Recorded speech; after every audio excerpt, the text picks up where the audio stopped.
This week, we have the honor of sitting down with Jess Connolly. Jess is a coach, podcaster, and 9-time author, including the international bestseller Breaking Free from Body Shame. After it was released in 2021, it immediately became one of the most recommended books for body image issues. What you'll quickly learn is that in a space that can feel so tormenting, Jess has become a redemptive force and a much needed bright light. So it shouldn't be a surprise that in recent years, her social media presence has exploded and she now has over 130,000 followers on Instagram. We believe that the topic of body image is one of the most pressing issues of our day. The latest studies have revealed that over 90% of people experience dissatisfaction with their bodies, which includes both men and women, meaning nearly everyone who is tuning in today is insecure about something. This is deeply concerning because how we feel about our bodies and feel inside our bodies is a vital component to our holistic well being. So, in this episode, we wrestle through our body image issues in real time. We discuss why body image has become such a big issue. We get an inside look into Jess's personal story with this topic. We talk about plastic surgery, Ozempic, eating disorders, obsessive gym routines, beauty, fashion, and all the different ways we try to counteract aging. Through the course of the conversation, we learn that each one of us faces a fork in the road in which society presents us with a few different paths to travel down. Perhaps the most popular and obvious one is to try to overcome our body image issues by constantly trying to fix ourselves, to seek peace and contentment by chasing after the beauty standards of our time. Others have rebelled against this, giving rise to the body positivity movement and most recently the body neutrality movement. So in this episode, Jess takes us on a journey and examines what happens when we travel down each of these paths. This all culminates in her presenting a compelling fourth option, which undoubtedly is probably something that you haven't heard before. We found her perspective to be balanced, nuanced, and one that has genuine staying power in our search for peace and contentment. Jess is a leader that the world needs today, which is why we believe that after listening to this conversation, you too might gain a new perspective and a framework that can guide you as you move forward. So without further ado, Jess Connolly. Jess, thank you so much for being here today. Oh, thanks for having me. I'm Yeah. super honored. Yeah. So when it comes to body image, we were talking offline, and you cited some pretty shocking statistics to Yeah. me. Something like 90% of people are unhappy with their bodies. It's actually higher. So it's 97% of women have some kind of negative thought about their body every single day. Mm. And it's only slightly lower for men. It's 95% of men have a negative thought about their body every single day. Yeah, I mean that that's just mind blowing to me because historically it's been an issue for women, Hmm. but now it's becoming an issue for men. It's kind of like this thing that is like in our minds that Yeah. I mean I think there's a lot more language around it today than there was probably 10 or 15 years ago. But Yeah. a lot of times like we don't really talk about it, but it's like the thing that's kind of on loop in our mind. So why do you think that this is all happening? Well, I think it's helpful to know that historically this has always been happening. So we have always struggled with vanity, right? And we have always been on a search as humans for where is our worth, where is our identity, what makes us matter, what makes us significant. And from the earliest recorded moments of history, we're going to see issues of people being sorted into different categories based on their perceived worth. And so some of that is going to be about appearance, some of it's going to be about other issues. But I think that it's important for us to remember that body image issues have actually always been present. I think that absolutely we're seeing an uptick in conversations regarding it. And I would say that we're seeing some exacerbation in the issue due to social media, Mm, due to us being so much more aware of how everyone else is feeling and what they're doing and how they look at all yeah. times. Whereas maybe more in the past, this was a social or this was a local or a regional issue. Now it's a worldwide, global conversation. We're seeing each other all the time. We're seeing what we look like. We're all feeling like there's some sort of level of aesthetic beauty that we need to live up to. But in general, I do think that this issue is as old as time. Do I matter? Am I good? Am I worthy? What makes me good? What makes me matter? What makes me worthy? Do other people think those things as well? I think it's always been an issue. So what do you really feel like body image issues are about? Like at the end of the day, like why does it matter so much to us? I think we're asking, am I good? Or what makes me good? Not only to ourselves from our perspective, but from other people's other people's perspective. And again, I think that's a great example of where social media exacerbates the issue because now we're having kind of constant data given to us Mhm. about, am I good? Am I worthy? Did people like that? Do they like me? Whereas maybe that was a slower uptick in a response from people in our past. That's really good. With women in particular, it seems like beauty is some sort of measure, whether that's like externally imposed or internally imposed, that beauty is some sort of measure of their like self-worth and Yeah. identity. So why do you feel like that is so strong for Whew. women? It's a great question. I think also since the beginning of time, we've seen this honestly a campaign against females for their objectification. Again, this is not a new issue, and in fact, in the past, it's been just as bad in different ways in different cultures. But I think in the same way that maybe men are asking, "Am I good? Am I worthy?" in regards to my vocation or my job or my calling or how I show up or how strong I am. For women, there's been this kind of chasm of question of whether or not we are good based on our beauty, whether or not we're worthy based on our beauty, based on our aesthetic. And so I think really it comes down to like the objectification of women has really truly been an issue for centuries. And now it's just brought to the surface because we're talking about it so much more, we're looking at it so much more, and we have so many more tools to shift and change our bodies. Mm. Yeah, I mean, it's interesting in terms of like learning by seeing and learning by perception in the sense Mhm. that I mean, this is so potent, like with social media now, especially for somebody that's, let's just say, as a teenager, Yeah. that's particularly impressionable. But I feel like adults are very impressionable as well. Yes. But you see what gets like attention online, and so if you see someone post a picture of themselves, and it's like this like automatic thing, whereas Yeah. like maybe 20, 30 years ago, you're talking about TV, you're talking about Yeah. magazines, maybe you're comparing yourself to the person walking down the hallway in high school, Yeah. but it was kind of more limited in scope, but now it's just so immediate that you're seeing all the kind of validation that people are getting. Do you think where do you feel like that plays a role in the Oh, equation? I mean, I I personally try to love the internet, love social media for what it's worth, for the good that it's brought. I would say in this conversation, for example, it brings tools and it brings language to the surface that we might not have had before.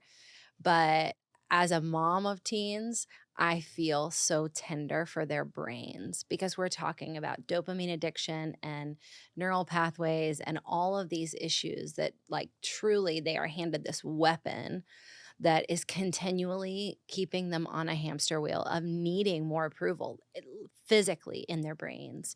So I really do feel for teens in the last 10 years and of course in the coming years because we need to not only be having more conversations about this, but talking about tools that will counteract Mm, really what they're experiencing just in this world they're kind of born into right now. yeah.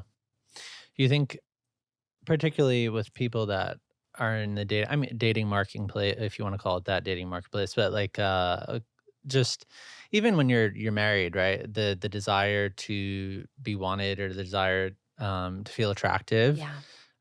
where do you feel like that attention from someone that you want to be attracted to or you want that type of attention, what role do you feel like that plays in the conversation? It's such a big deal because really what we're talking about is attention. We're Yeah. talking and I would say how we've seen social media exacerbate this issue for men and for women is that our attention spans are getting shorter. So when we're talking about a dating app, having to summarize quickly, like, do I believe this person is good, worthy, valuable, worth my time, worth meeting? The only way we can do it that quickly when our attention spans are just so quickly waning is aesthetics, Mm, is to say, like, is it attractive? Is it good? Is it not good?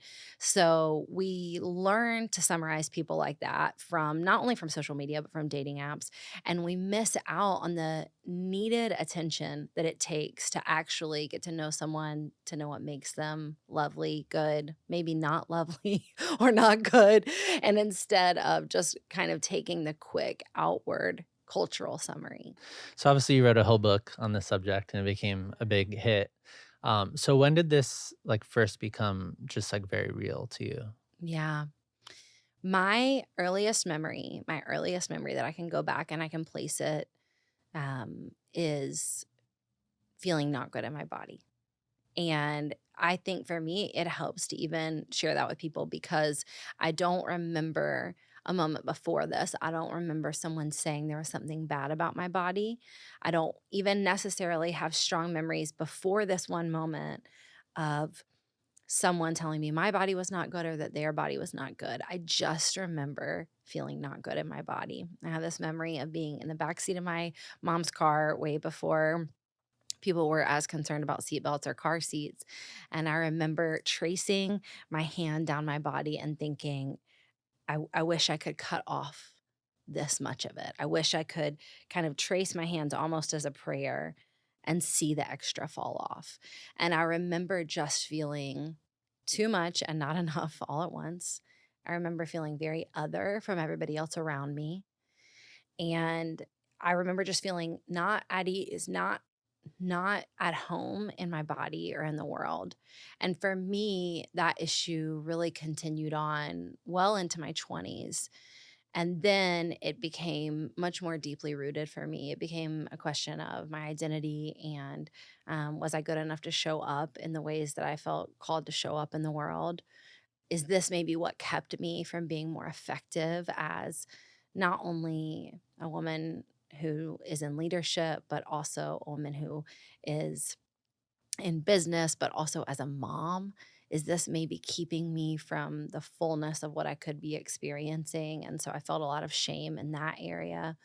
And then ultimately for me, why I wrote the book is because this deep area of shame became a deep place of freedom. And I wanted to share that with other people. Do you remember like specific? So you had that moment in the car, but do you remember like specific words that people said to you, maybe like in high school, and that like stuck? Oh, yeah. I remember a lot. What is like an example that comes up in your mind of something that just stuck?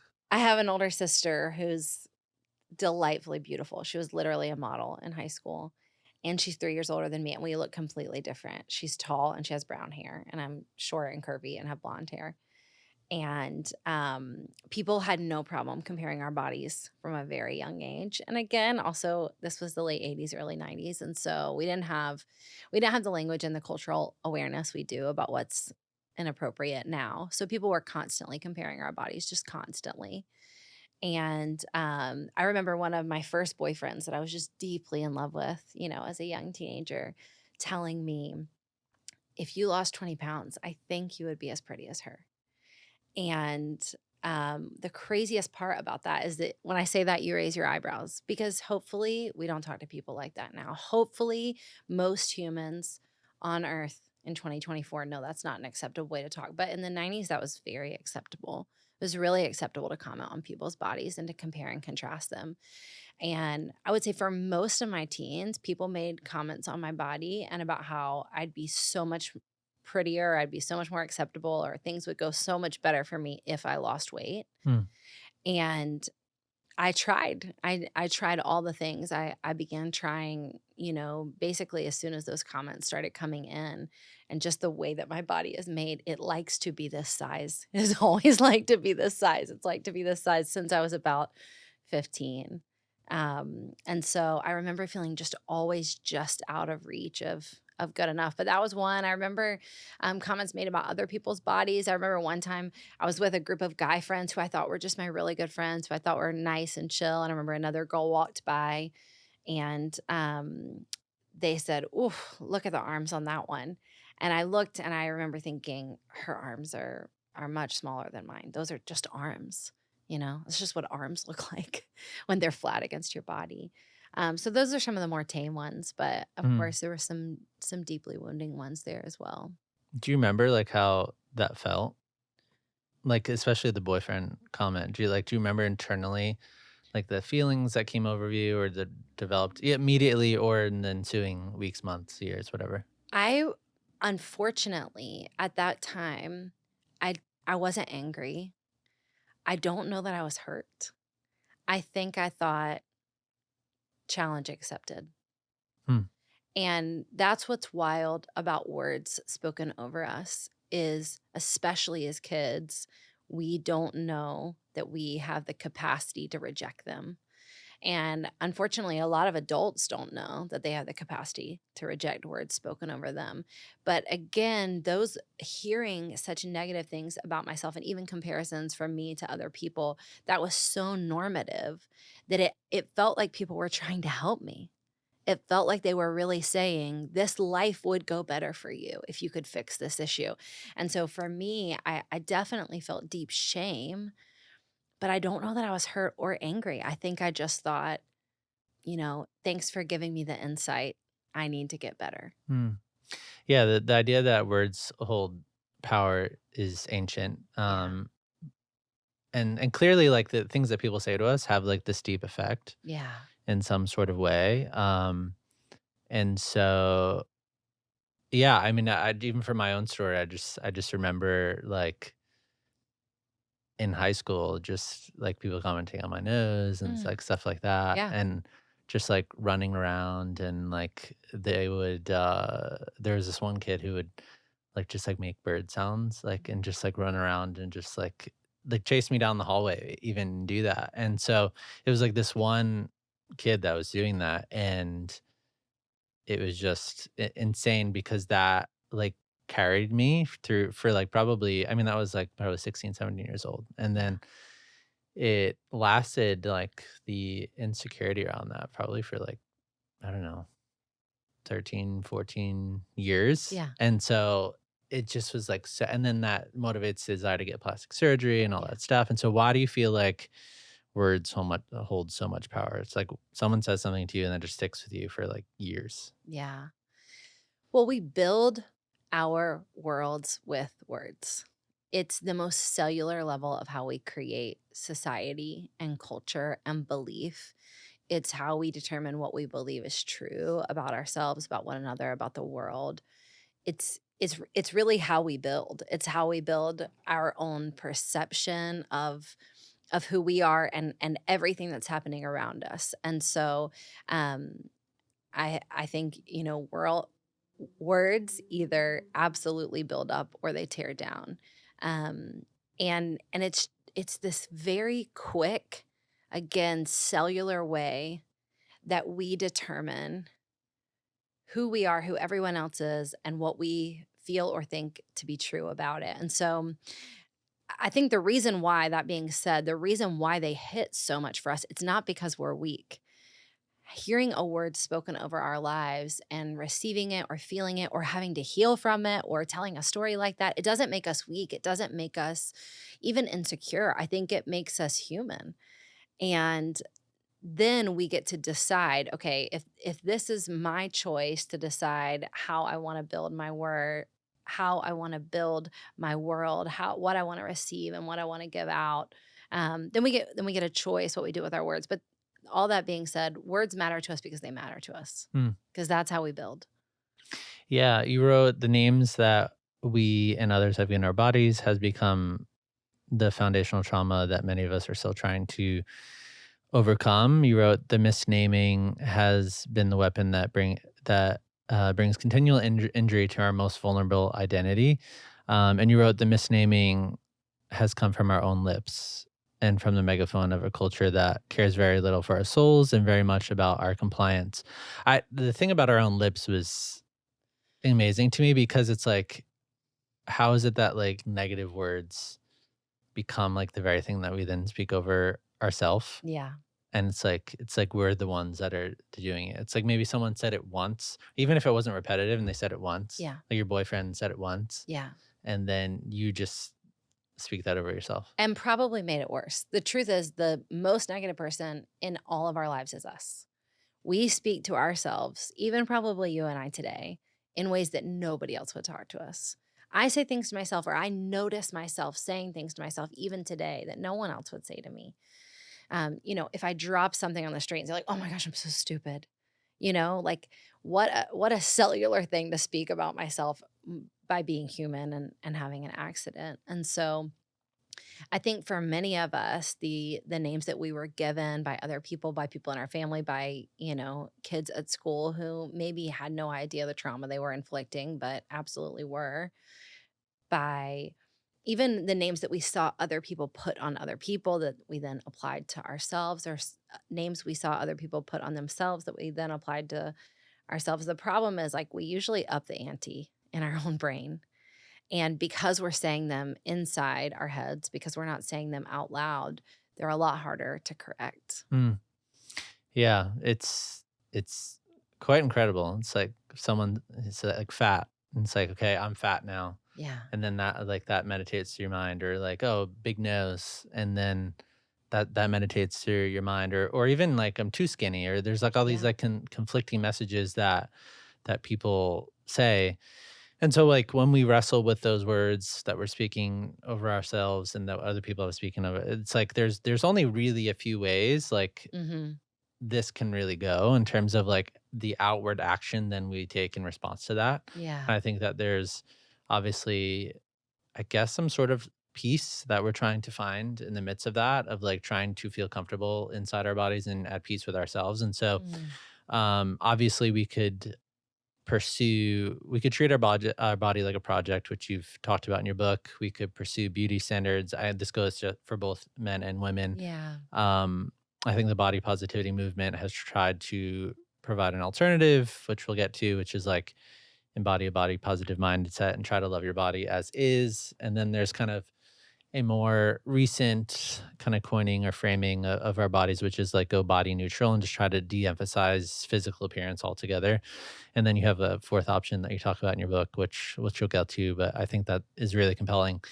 And so if we started with like the standards of beauty thing, and the temptation to change ourselves, you alluded to this in your book by, the word fix, but Yeah. how when you received those words, even when you heard it from your boyfriend, or and Mhm. then you spoke it over yourselves, like what happened from that point? Like Yeah. what did you do to try to fix your own body in your 20s, whatever, all of it? Yeah. Well, for me, it started a little earlier than that. The first time I went on like a formal diet program, I think at the time it was Jenny Craig, because that was all the rage in the 90s. I think I was 11 or 12.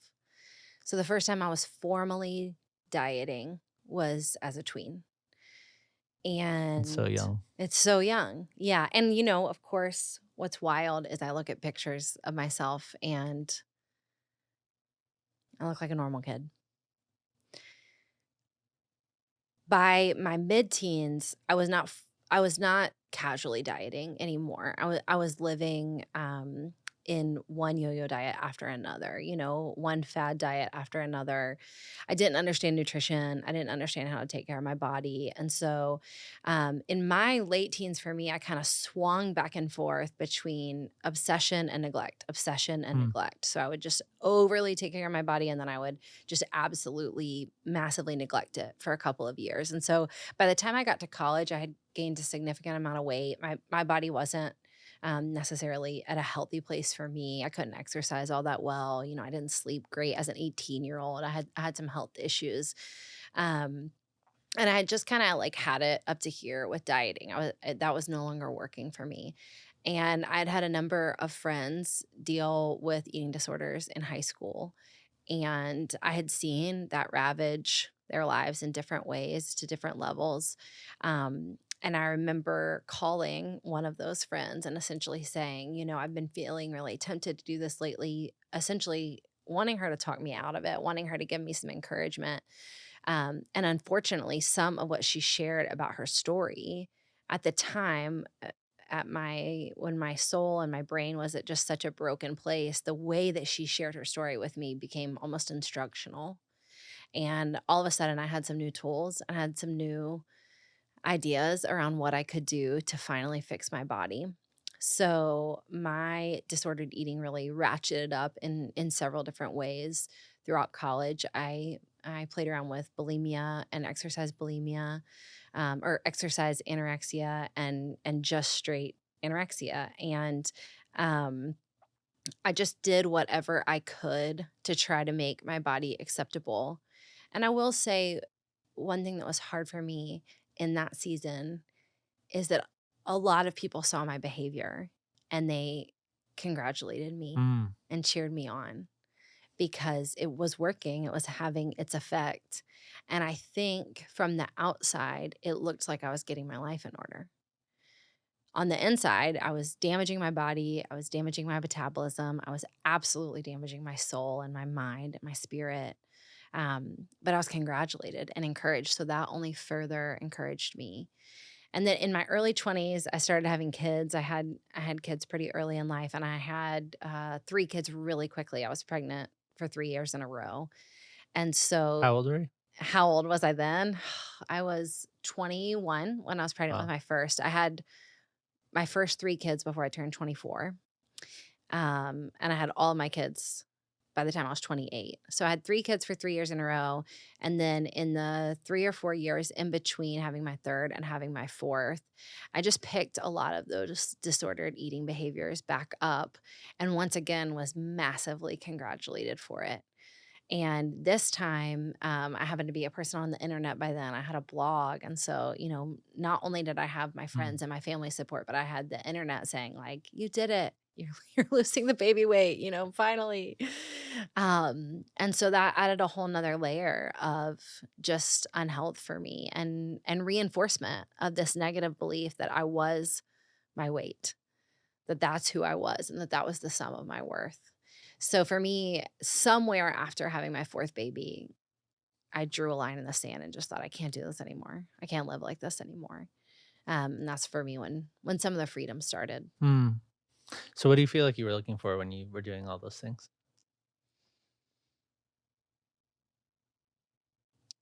In my teens and in my early 20s, I really just wanted to be like everybody else. I wanted to not feel other. I wanted to feel like other typical girls in high school. I wanted to look like that. Mm. I think in my early 20s,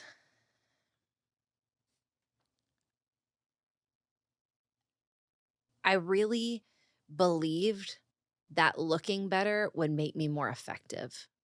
And by that time, for me, I was already in ministry. I was already leading. I was already writing a little bit, which is wild. I was doing some writing and I was doing some public speaking. And so I think by that point, it had unfortunately my untrue beliefs about my body and my worth had seeped into my vocation and my career.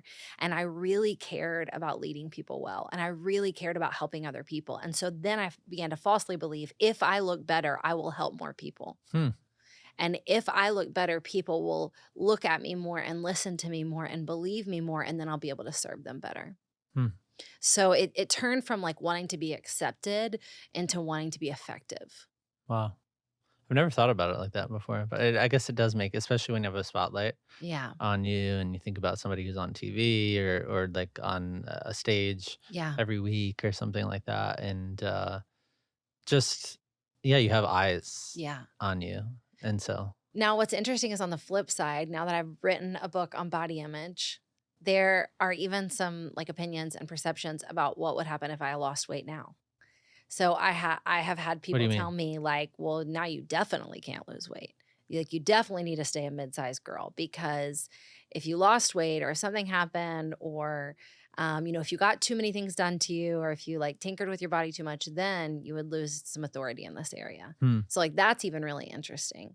I have an autoimmune disease and with that autoimmune disease, I can gain weight and lose weight pretty easily. And so sometimes I even also fear like what if I got healthier? What if my autoimmune disease cleared up and then people thought that I wasn't loving my body anymore, which is pretty wild. Wow. Do you feel like those compliments? Do you feel like you did you experience like getting a high off of those ever? 100%. 100%. Um, I think that the truth is we want to be loved. And it's actually a beautiful and I would say holy desire of ours. We want to be loved. We want to be told that we're good. We want to be told that we're worthy. And again, I don't think that makes us insecure or weak. I think it makes us human. But unfortunately, the human version of acceptance and love is so fleeting and it's so temporary that when we get it, it's just enough of a hit to make us want more. It's never enough. So I would get absolutely a high from someone telling me they were proud of me or that I looked good or that I was the smallest I'd ever been before. But intrinsically inside, I knew how I felt about myself. I knew how I felt about my worth. I knew how I felt about my goodness. And so it always was just kind of this shadow that I had to keep chasing. Hmm. Do you did you so you mentioned how it's fleeting, and so you would experience like a high, and then would there be like a just a big drop or a low that would happen after, and kind of like a roller coaster? How would that work? Yeah, absolutely. Have you ever heard the story about it's just so strange about how in colder climates, some cultures kill wolves or hunt wolves? Have you ever heard about this? No. They'll freeze knives in the snow and they'll actually like freeze like a knife covered in blood, another animal's blood, and they freeze it in the snow so that the wolf will come and lick it because they want to taste the blood, and then they'll keep licking it until they actually bleed to death themselves because they just keep wanting Hmm. that thing, and that's a very graphic picture, but that's how I feel about the pursuit of affirmation from other people. It will taste so good at first, but again, intrinsically, if we don't know something different about our own worth and our own goodness, it doesn't hit, and so then we need it some more, and then we need it some more, and then we need it some more, and then all of a sudden, that is the pursuit of our entire life, is what will the world say about me? Am I good? Am I lovely? Am I lovable? Am I successful? Am I enough? And it never hits. Hmm. The more we chase after it, the more we need it. Yeah, I mean, the idea of compliments like hit me really hard. I read this book probably 4 years ago now. It was about like hookup culture Mhm. on campuses in America, and just kind of why people partake in that, Yeah. even if they don't really want to, but like they're tempted into doing it. And so there's this from a sociologist, Lisa Wade, and she wrote, being a sexual object can feel quite good. There really is nothing quite like knowing that someone wants us. We are told to love ourselves, to love our bodies, but this is no substitute. The pleasure of being desired has to come from the desire of someone else. And there's no doubt that it can feel amazing. And so it's like almost just this continual pursuit of seeking something outside of ourselves Yeah. to tell us that we're like good, and that we are like desirable, and that we're wanted, then we Yeah. have worth and stuff like that. Like, what do you feel when you hear that quote? In the same way that I think, you know, we're wired to want to see and know beauty, I really do believe we're wired to experience desire. Not only our own desire, but desire of something bigger than us. And so I think when we talk about wanting to be wanted, we only talk about it in this kind of cracked and broken way. But from my personal perspective, I believe this is how we're created. We're created to want to know where we fit in the story. We're created to want to know that we Hmm. belong. And unfortunately, the same as I believe it goes for affirmation and affection and encouragement, once we're seeking after it, it's usually not ever enough Yeah. unless it's coming from a divine source. Yeah. So, I mean, you talked about this idea of like, if you, like, for example, let's just like right after you had a pregnancy, you're losing weight or whatever, you're getting complimented. Mhm, And you talked about this idea of like treating your body as a trophy in your mhm. book. And so what do you feel like the danger of that is? Like if you're caught in that cycle of like continue to get the affirmation, "Oop, I'm Mhm. getting a high from it. I'm gonna treat this like a trophy. I'm gonna like get that reward." It's like literally like a reward at the end of the day. It's like Yeah, this is the trophy that you get, and then someone rewards you, and then you try yeah. to do it again, and so what do you feel like the danger in that cycle is? I think anytime we try to remove our intrinsic worth outside of our souls, our mind, our personality, our identity, and just place it on our body. Anytime we kind of try to disembody, like our body is over here and who we are is over here. I think that's what we do when we treat our bodies like a trophy. When we Hmm. say, like, if I make this thing better, I am better. If other people like this, I am good. And I think anytime we do that, again, I would say for women, it kind of leads back to this wild objectification of women, kind of separating who we are from what we look like. And so while I am totally pro someone taking care of their body after a baby, or for me, from my perception, I don't believe that freedom and health are at war. So somebody taking care of their body doesn't mean that they're not living in freedom. Somebody Yeah. taking care of their body doesn't mean they love their body. Ultimately, it comes down to motive of like, why are they taking care of their body? Um, so I'm absolutely encouraged by anyone who wants to take care of their body. I think it all comes down to the motivation. Hmm. Are they trying to make their body good, or are they trying to treat their body like it's good? So looking at a woman who might have just had a baby, which I've had 4, so I totally understand what the season after that feels like. You feel like you're not yourself. You've just loaned your body out to this other being, and it's stretched, you know, literally and figuratively in so many different ways, and you feel not yourself, and then you become more yourself and come home to yourself and start taking care of your body, and I think that's beautiful. But the question is, are you trying to make it good? Are you saying like, this body is already good, Hmm. so I'm gonna restore it, I'm gonna let it experience renewal? Take care of it. Yeah. Yeah. Steward it, all that Yeah. stuff. That's really good. Yeah. I mean, there's a number of different ways. I think that's such a like a key distinction, like the motivation behind things. And I Yeah. feel like the lines get blurred. And so there's between fixing something and then taking care of something. And so there's a lot of different scenarios in case we're speaking kind of esoteric terms or ethereal terms. It's like very practically, it's like a lot of people feel like they need to do everything they can to fix or avoid aging is one Yeah. thing. We need to lose weight, which we talked about constantly Yeah. here. Some people, it's like we need to gain weight. Yeah. We did this post on social media. I talked about it a couple times, but there was this post that went viral on X with Taylor Swift Mm. in February, and so the relationship she has with Travis Kelsey widely publicized. But it was this guy like with like a ruler who did this like mean like with her butt, and it was just like criticizing her for like having a flat Wow. butt, right? But Yeah. she's like very skinny, Yeah. and so if you were to go back to, I don't know, supermodels in Yeah. in the 90s, like Yeah. her body type was like the ideal at that point. Yeah. And so you have this conflicting message of not only lose weight, but then some people like need to gain weight, but it needs to be gained in the right places. Right. So Right. No pressure. yeah. Yeah, to live up to the shifting standard of beauty of right now today. Yeah, and so but also there's men, right? And so, Yeah, like, there's the dad bod thing going yeah, on, and you need to get toned abs, which again is a thing of this age. Like, if you were to look at, I don't know, Sean Connery in 1960s James Bond movie, coming out of the water, he was yeah, seen as a sex symbol, yeah, but he had sort of like a dad bod today, yeah, but still was looked at as like a sex symbol of that time. So it's kind of yeah, like these arbitrary things, and so lip injections, bigger yeah. boobs, all this stuff.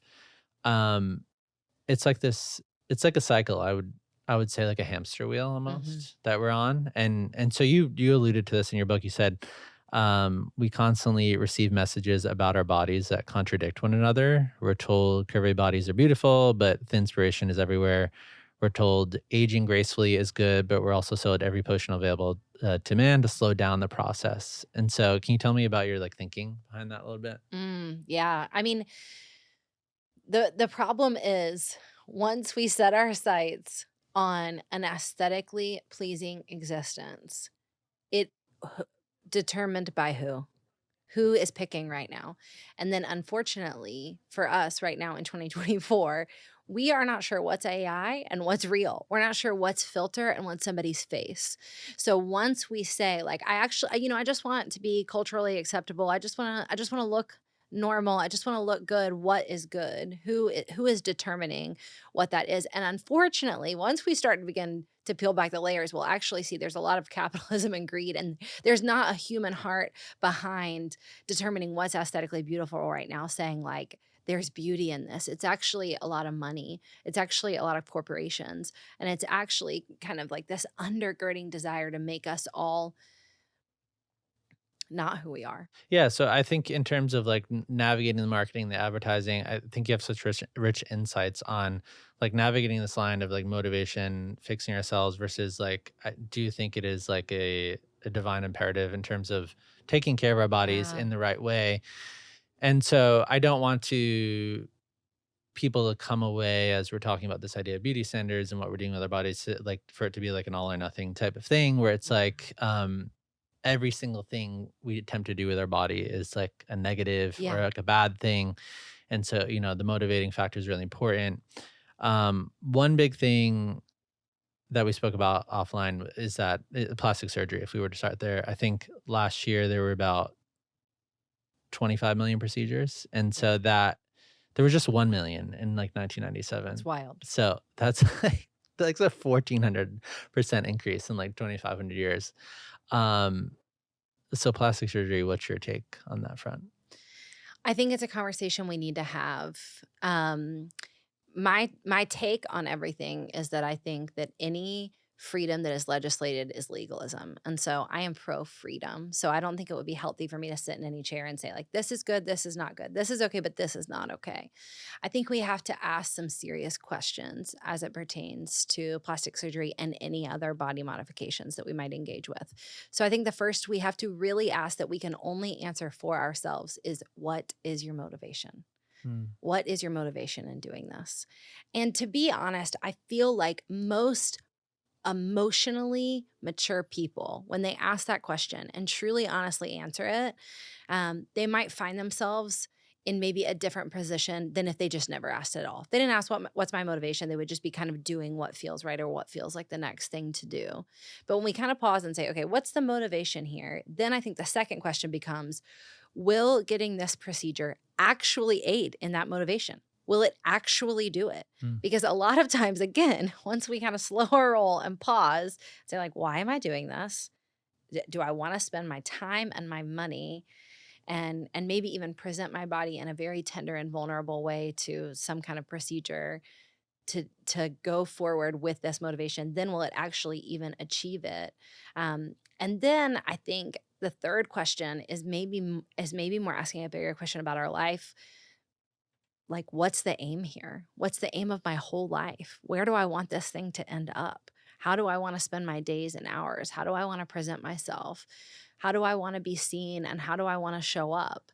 And I would say if someone can answer all of those questions thoughtfully and say, you know what, but I just still want lip injections, then I am pro freedom. I am pro them doing Yeah. what is good for them. Now, that being said, also as it pertains to to teenage girls, as we've been talking about, right now, a statistic that is really concerning to me is the National Organization of Women says that 44% of teenage girls are absolutely considering some kind of plastic surgery for themselves. Wow. So I think we need to be having thoughtful conversations, not just about ourselves and our motivation, but what are the implications for what we're doing and the way that we're moving in this direction and what it means for the women coming after us. Mm, And ultimately, for me, one thing that keeps me living in freedom from body shame myself is not just my daughters, but the women around me. And remembering that every decision I make actually impacts them. It informs them in some way about their purpose and their worth and what's good about them. And I don't want to be selling them a lie about what I believe about myself just by my own actions. I want to consider my actions in that way. that's so good. So rich. Do you think I saw this clip the other day from like a spiritual teacher or something. He was talking about like self-deception. Yeah. How often do you think that we're like self-deceived in this area? Like even if you were to go through that process of like internal examination, do you feel like self-deception is something that we would then still run up against? I absolutely do. Yeah, I think we're definitely susceptible of self-deception. I'm I'm I'm honestly more concerned that I just don't think we're asking the question at all. Yeah. You know what I'm saying? So do I worry that we could lie to ourselves? I do. I absolutely do. I just don't know a lot of people who are asking these questions in general about anything we do to our body. Why am I doing this? Hmm. What am I hoping will happen? Yeah. You know? Yeah. I mean, I think that for some people, it's almost like it feels wrong. Like not like there's this internal set, this internal draw that it feels wrong. Like for example, someone looks at themselves every single day, wants to get lip injections, Yeah. and it almost feels like this pull to do it, and it almost feels wrong to like rebel against Yeah. that pull. And so I don't know if you have any thoughts on like on that to just like step back and rebel and be like, I'm not.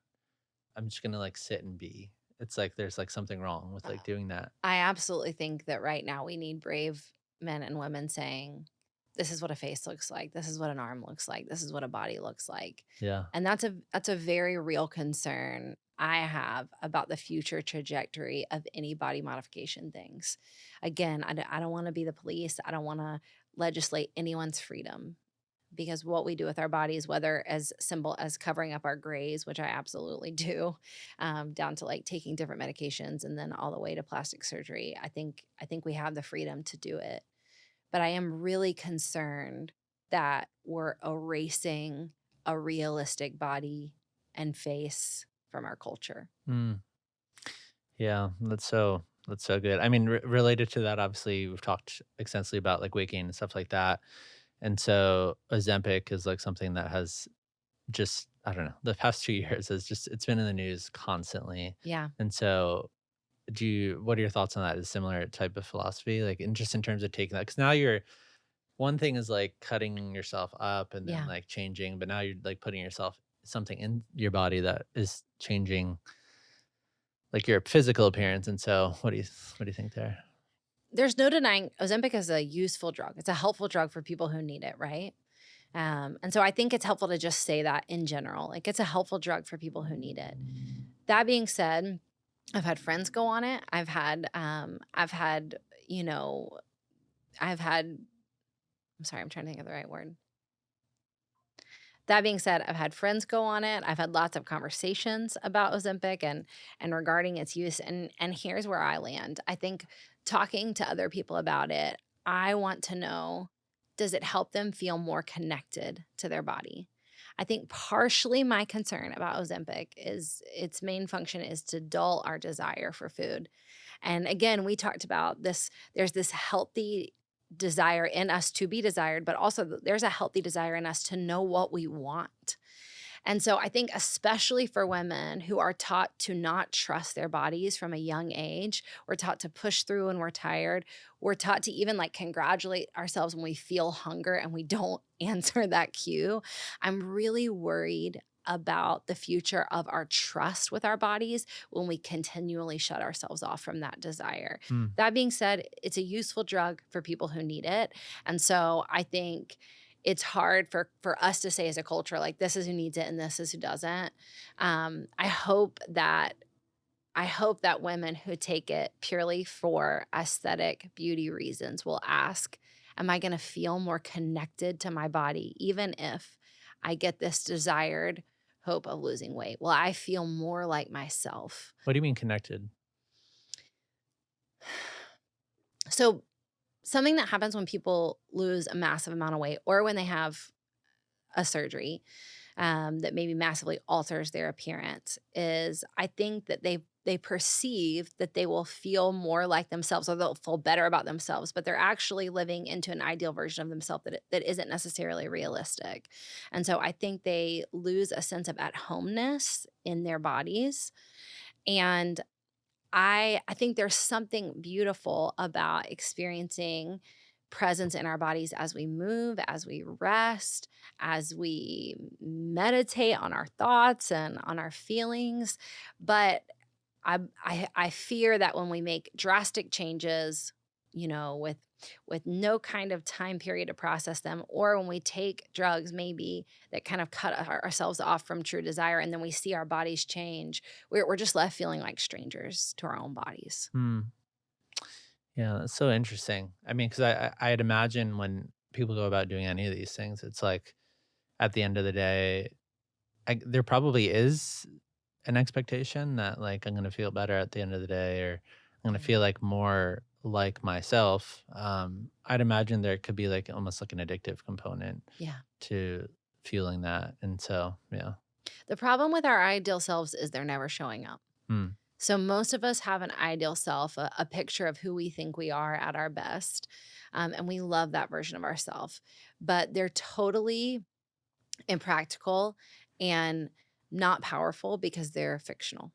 And our ideal selves are never going to be as helpful or as useful or as lovable as our real selves because we're actually here showing up and loving other people and taking care of other people and loving the world and seeing the world. Yeah. No, that's really good. I mean, the word connected, I feel it the we talk a lot about like how to take care of your body in like a very real way. And like nutrition, exercise, I feel like again, to use the word like the divine imperative, like that to, and I think that there's a way that the world is ordered. Like Yeah. food is good. Like exercise does something in your body that just scientifically is amazing. But the conversation around these things has gotten so muddied because Yeah. body image is like pitted against those things. Yeah. And so it's almost like we can't have a conversation about nutrition and exercise by itself because it's always externally motivated by Yeah. your physical appearance. And one of the things that I've learned from some of the doctors that we've had on the show is even the concept of weight gain, right? Like you actually might be very healthy if you're a middle-sized person, Yeah. right? And so it depends like where the fat is located in your body, if it's Yeah. located near your organs. And so some of the external fat that you see maybe in a bathing suit or something actually might might not be a problem. And so Right. we automatically associate somebody who is at a larger size as being unhealthy. And I think if somebody is probably more tipping the scales of, like, obese. I feel like maybe you there the likelihood that there could be unhealth, like, might rise to some Mhm. extent. But even when you have that conversation, it still needs to be separated from, like, physical appearance and body image and stuff like that. And so, I mean, you've talked about, like, obsessive gym routines, right? So, like, going to the gym, Yeah. really healthy thing to do, Yeah. but, you know, you can go and be so obsessed, like, Yeah. with what you're doing. And so you mentioned exercise anorexia. What is that? Exercise anorexia? Exercise anorexia is, in really simple terms, when you're trying to burn more calories than you consume, and when that becomes your goal. So you are maybe still consuming food, potentially not a normal amount Mm, or a healthy amount, but you're constantly trying to burn more calories than you eat every single day. mm. And so I mean, this really hit home about the exercise thing. There was a story in your book, um, about, like, being surrounded by people who are consumed about I mean, I think a lot of people can relate to the idea of, like, beach body, right? I Yeah. mean, it's turning summer, beach body, and, can you share, like, a little bit about, like, that friend circle and, like, the conversation that was happening around that? Yeah, I was at a coffee shop with some younger gals, and I in this point in my life, I had started to experience some freedom from some of the more Yeah. negative body image stuff, and um, at that point in my life, I felt very comfortable putting on a bathing suit and being around anyone. And so I was sitting at a table with a handful of gals, and they were saying like, "I got to get my body ready for summer. I got to get my body ready for summer." And I don't know what rose up out of me, but for the first time, I felt ready to say, I just the words kind of escaped my mouth, and I was like, "I'm not doing it. I'm not getting my body ready for summer. My body is ready for summer." And they responded like, "Okay, right, but like we live in America." And for me, my response was like, "No, I live in the kingdom. I live in the kingdom of God because I believe my spiritual identity is more important than my physical aesthetic beauty." Mm, And I finally had to take that belief and actually like put some legs on it. And so I'm still doing that. I'm still showing up in a bathing suit and feeling free because I do. mm.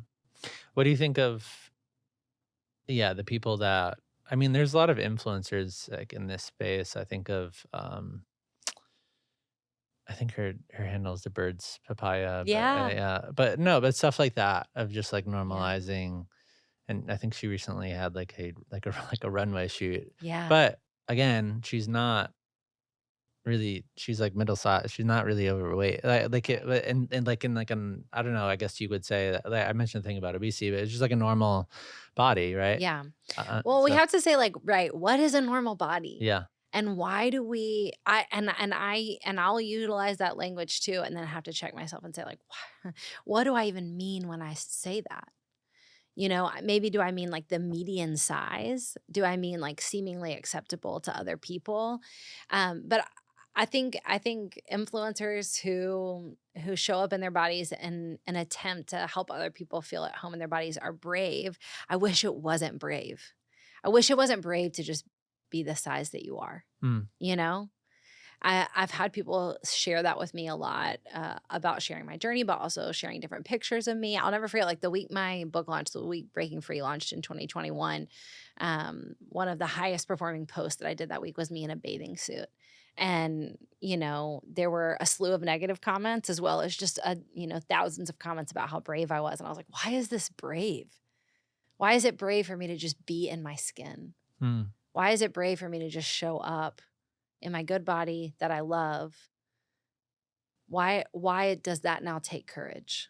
Yeah. I mean, I've noticed, I know, I went through your account before and I noticed like with posts that, if you're doing a brave thing or something like Yeah, that, like that, or something that might be counterculture. It's like people are like so taken aback or like surprised yeah, by it. yeah, And then that language of like bravery comes yeah. up. But if it's brave and it serves someone else, I'm all for it, you Yeah. know? I I'll never forget one year, a couple of years ago, one Sunday a couple of years ago, I was at church and, I have a curvy body, and I had worn high-waisted jeans, which apparently was brave, it was, like, brave to wear high-waisted jeans when I don't have, like, a completely flat stomach.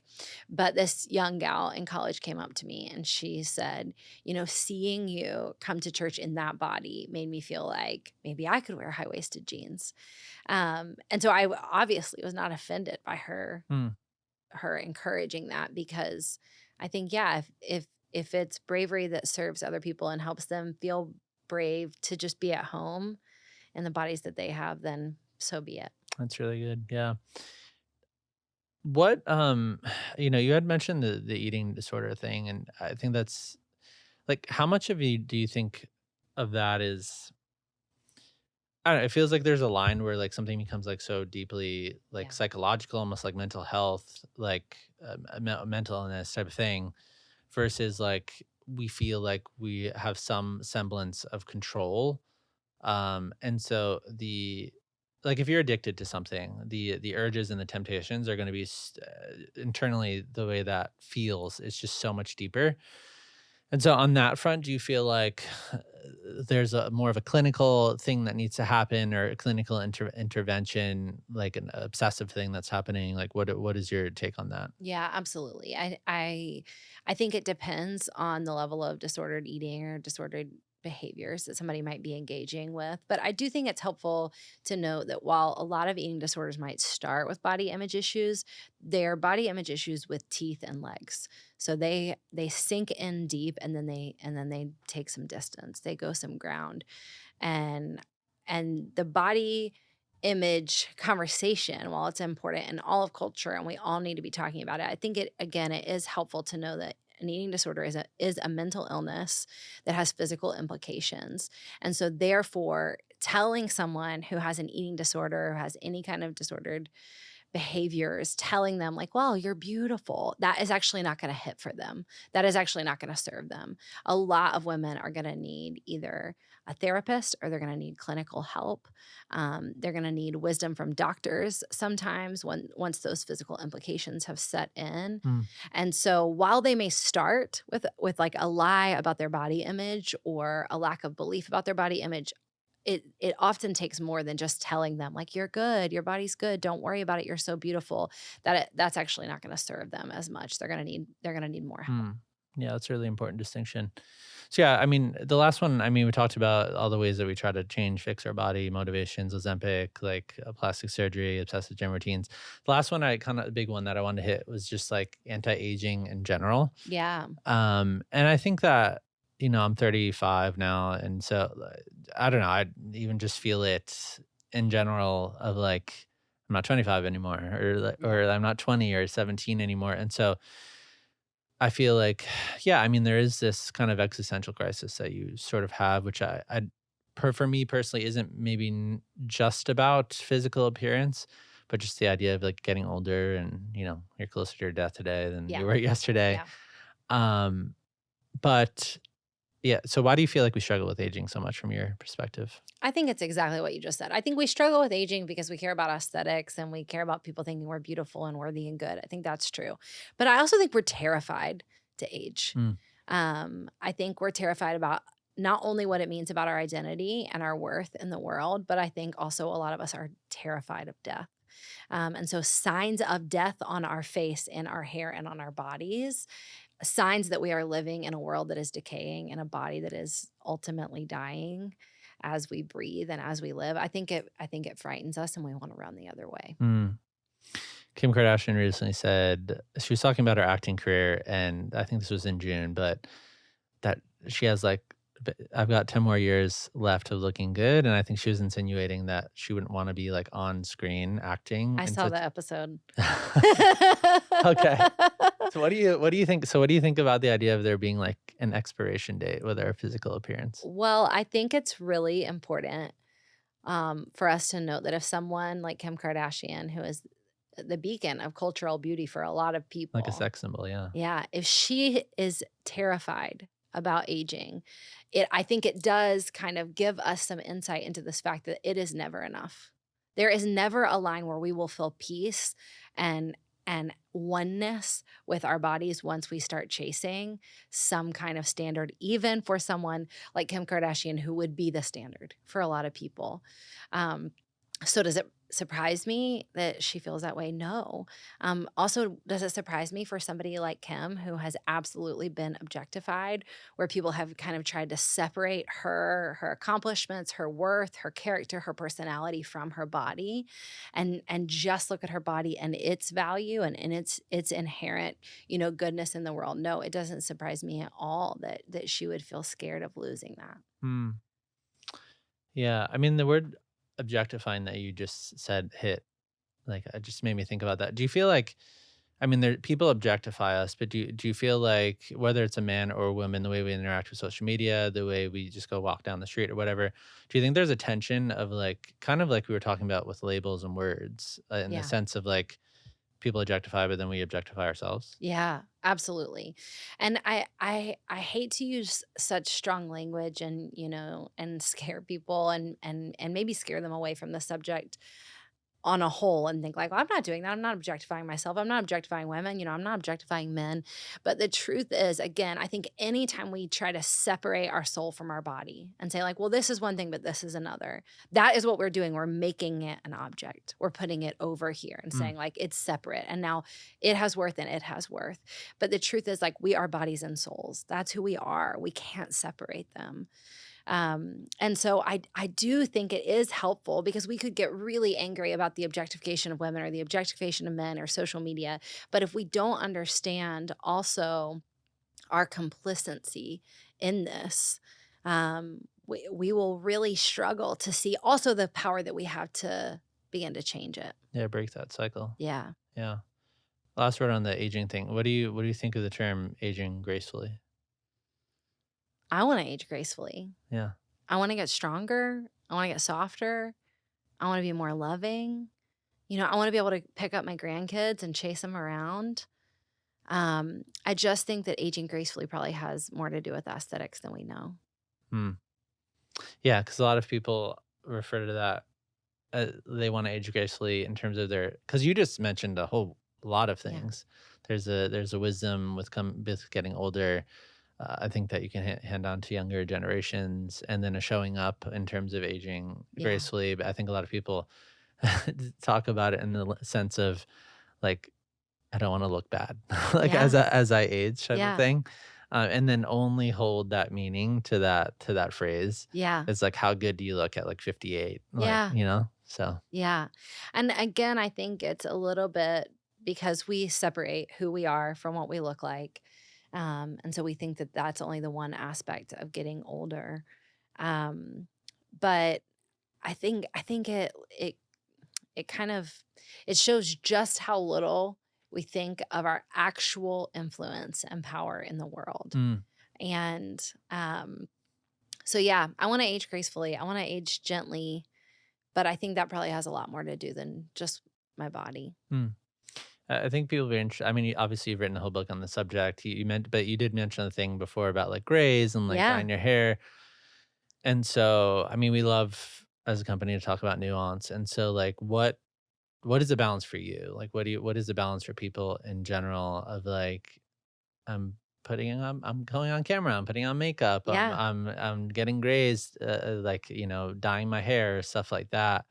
How do you identify if you're doing them from like a neutral place or a healthy place, or you're essentially being controlled by your insecurities? Yeah. So for me, I would say two big questions come into play. Number one is, um, for me, any kind of modifications, again, from dyeing my hair to wearing makeup to putting on my clothes, I'm always thinking about the issue of distraction. Is this distracting me from the way I want to show up in the world, to love, to lead, to serve other people, Mm, to use what I've got for the good of others? Is it distracting me from that? The the issue that I'm trying to fix, or even the methods that I might need to do to fix it? What's going to help me show up the least distracted? mm, So for example, I personally color my grays. I've been gray since my 20s, but it's because I just don't want to be distracted by it. It's an easy fix twice a month in my house that cost me $15. So to me, I'm like, oh, that's an easy one. For other people, that might feel like, I don't know, I don't that would be a derailment for me from, really loving who I am. And I love that we all get to figure that out for ourselves. So the first thing I would say is like, what is distracting you or keeping you from true worth, true purpose, showing up in the world? The other one I just think that is helpful to consider, and also for us to bring some nuance to this conversation, is to know that everybody has different time constraints and different budgets.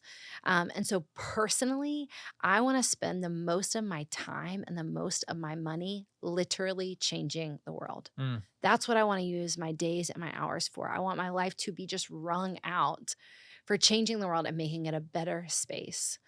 And so if I'm finding myself spending a lot of my time and money and energy on maintaining or altering my image, then that feels like a wasted life. So I think it helps to just know, but that being said, we all have different time constraints and we all have different budgets. And so we can't legislate what that should or should not look like for other mm. people.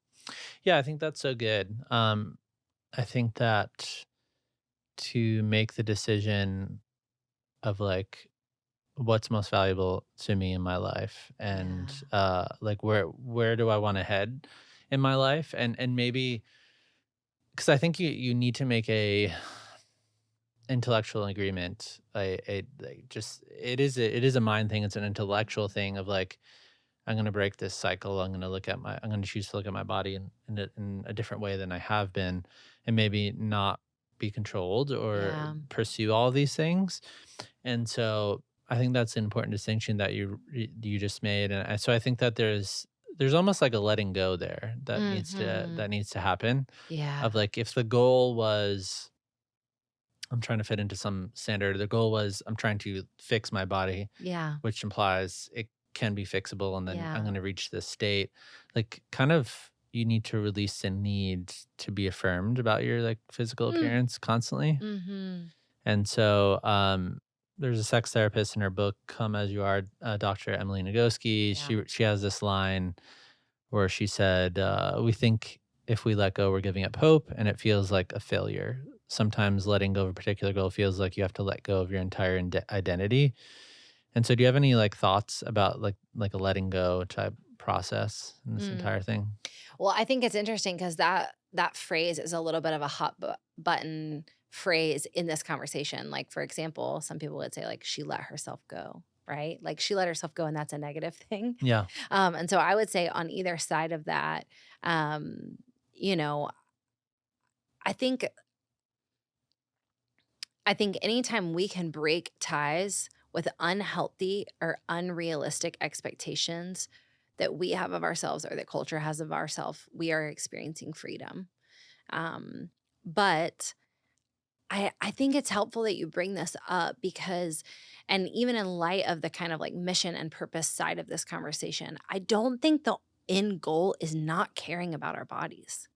And for me, I didn't write Breaking Free from Body Shame so that women wouldn't care about their bodies. I didn't write the book so that they would just be like, oh, yes, I don't even need to worry about that, because that's not only not realistic, but Hmm, it's also not loving. that's good. But I would hope that this is an issue that we could see some redemption and some hope, and infuse some truth so that we can let go of those unhealthy, unhelpful, unrealistic expectations that the world puts on us and run full force into purpose, mission, and living fully awake. Hmm. Yeah, I think that's so powerful, because I think that when you were discussing taking an alternative path to how we take care of our bodies, how we think about our bodies, Yeah. having some sort of semblance of balance. Um, I mentioned up top there are a few different options, and so like let's say somebody's I think that's what honestly the body positivity movement like tried to come in and be a safe haven for people. And so like if you were to Google this term or people are unfamiliar with it, you'll get varying definitions, but I think the main idea is to love your body as it is, Mhm. regardless of shape, size, or color. Some of the goals challenging how society views the body, promoting acceptance of all bodies, helping people build confidence and acceptance of their bodies, and of course, addressing unrealistic standards.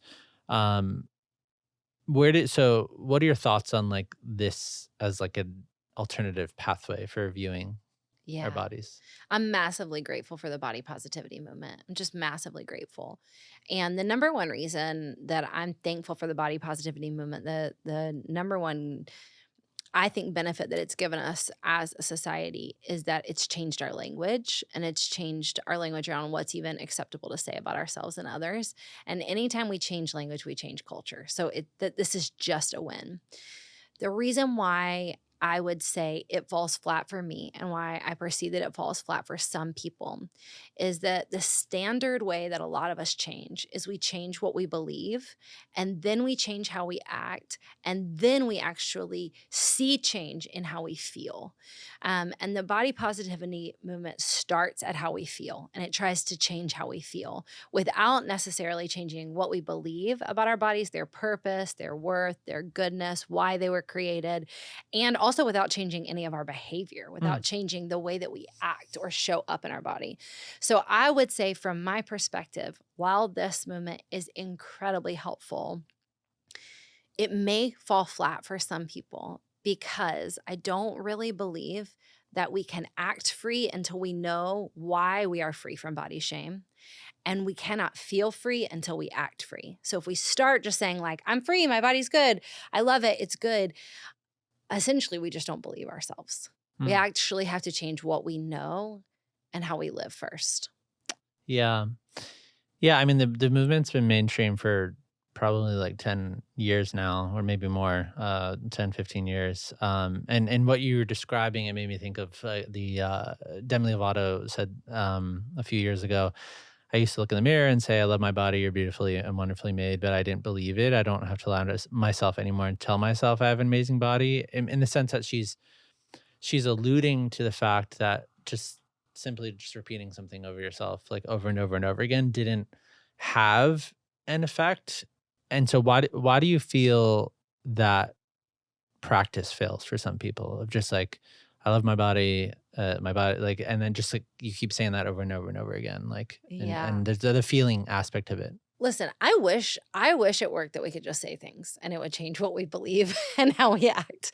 But unfortunately, I think we know ourselves, we know our thoughts so intrinsically, and we know our actions so intrinsically. And so to say positive things about yourself and to not treat yourself positively, or even more, to say positive things about yourself, but also to have negative beliefs about other people's bodies, then even more so, you're going to see yourself as a fraud. You're not going to believe that voice, however often you say those positive words. Now, I'm a big fan of speaking life, and I'm a big fan of speaking words of life over ourselves and over our bodies. I just think we actually have to mean them first, and we have to know why we mean them. And then I think we will believe ourselves when we treat ourselves differently. Hmm. Wow, that's really powerful. Do you think that loving your body constantly is a realistic goal? Like, do you No. no. Okay. Sorry to answer so quickly. I mean, here's the truth. Um no beautiful, in-depth, vibrant relationship of love is going to come with unconditional positive regard. It's not. I love my husband. I'm obsessed with him. I often have negative thoughts about him. Actually, to be able to love him well, I need to put those thoughts on the table and answer them with truth. Sometimes I need to say them to him. Hey, I feel like you said this, or I feel like you did this, or I experienced this from you. So then I can experience restoration with him. And the same is true for our bodies. Um, we we can. I believe, love our bodies and still make space to express our grief over their brokenness, their fallenness. I believe that we can love our bodies and even still be honest about ways that we wish they were different. And I think that we need to have more complex conversations in this area, not only for ourselves, but for people who are experiencing disabilities, for people who are um, experiencing any different types of body types. I just think we need to make space that says, I can love this and also still Mm, wish that it wasn't experiencing this brokenness. that's really good. The other weird thing about the body positivity movement, like I don't feel like it quieted the beauty standard thing. Like Yeah. really, like it feels like that even if you go on social media, just like the wealth of content around like trying to the whole idea we're just talking about fixing things. Why do you feel like this movement that was designed to be counteracting that didn't seemingly accomplish like a down cycle of like Yeah. that type of content and the way that people are relating? I can't say enough. I am incredibly grateful for the body positive movement. But I think it's like when we think in terms of relationship, if our relationship was with our body was like a relationship with a person, I really do think it always kind of comes back to how we treat ourselves and how we live. And so we can speak with freedom, but if we don't live with freedom, we just there's no Yeah. intrinsic trust there. And I think if I was in a toxic relationship with a spouse who always said lovely things to me and treated me like trash, that would still not be a healthy relationship. And so, again, because the body positive movement is a lot about what we want to say about ourselves and declaring what we want to feel, but we actually haven't changed the way we live. We actually Mm, haven't changed the way we show up in the world. I think it just falls flat for some of us. yeah.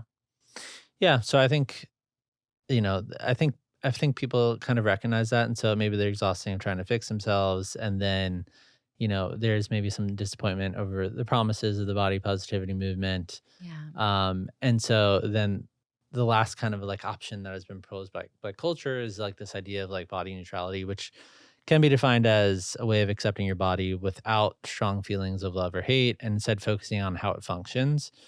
To me, this kind of feels sort of like a step in the right direction in the sense that like it's a more holistic understanding of form, function, stuff like that. Hmm. Because there's a lot of things that we don't think about with our bodies until they're taken away. Yeah. Obviously, we have a shared friend, Catherine Wolf, that has been on this podcast, right? And so she lives life in a wheelchair. And before all of this, she was modeling in LA, right? And so we don't think about the fact that we're not in a wheelchair until we are in a wheelchair. Yeah. And so I think that feels like a step in the right direction because it produces feelings of gratitude for what we do have. Like we have our eyesight, we can move our arm, like Yeah. we can walk, do things at the gym even like there's like wow, like my functional things that my body did Yeah. regardless of how it looks. So what are your thoughts on that whole movement? Yeah.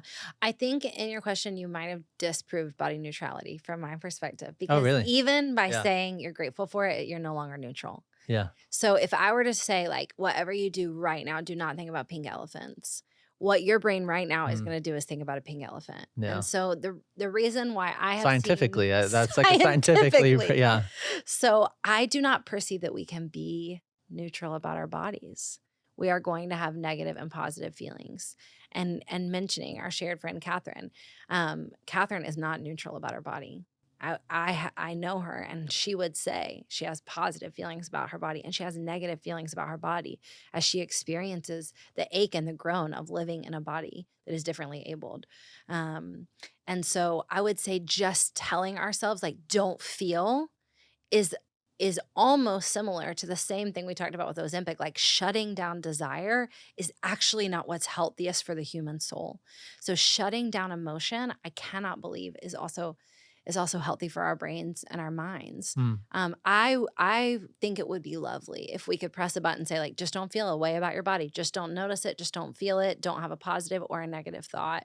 I just don't think it's realistic for most people. mm, That being said, I'm a fan of anyone who wants to do anything to help people walk in more freedom in their body image. And so I can see the hope behind it, and I can see the desire behind it to help free people from kind of that hamster wheel of negative feelings. But um, I- personally, I would rather be fully awake and walking in a full vibrance of emotion about my body, even if it includes negative emotions. Mm. Wow. Yeah, I never thought about it that way. Um, about even the term like body neutrality and how hard it is to for that actually in practice, like to Yeah, have a neutral stance. yeah, And so I mean I think this all highlights that people are desperate for solutions, right? yeah, And we've kind of covered a lot of ground in terms of like where we're at as a culture with this issue. And so you've taken well, even with your book a very different approach with body image, which I found to be very compelling. So much of your perspective is informed by it. And so I'll call it like the spiritual path. And so you wrote in the book, the way we view our bodies is a deeply spiritual issue. And so what do you mean by that? yeah.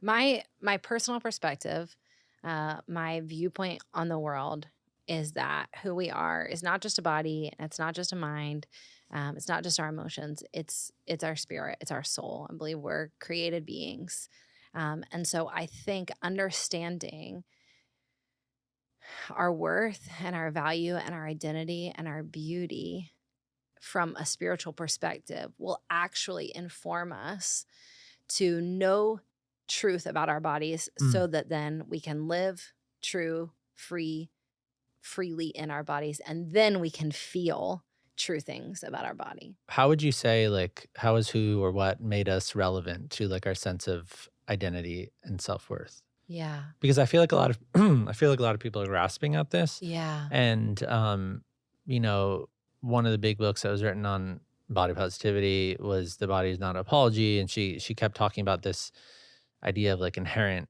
self-love. Like we keep Yeah. having this idea like inherent self-love, like that's our nature. And so but it stays kind of at a ethereal level. Like there isn't like a practical link of like why is that Yeah. our inherent state. And so what would you say about that in terms of relevance with self-worth? Yeah. So from my perspective, when I stand in the mirror and say like, "You're you're cute, girl. You got this. You're beautiful. You're strong. You're worthy." The problem is I don't always believe me. And I know that I lie. And I know that I say things that I don't mean sometimes.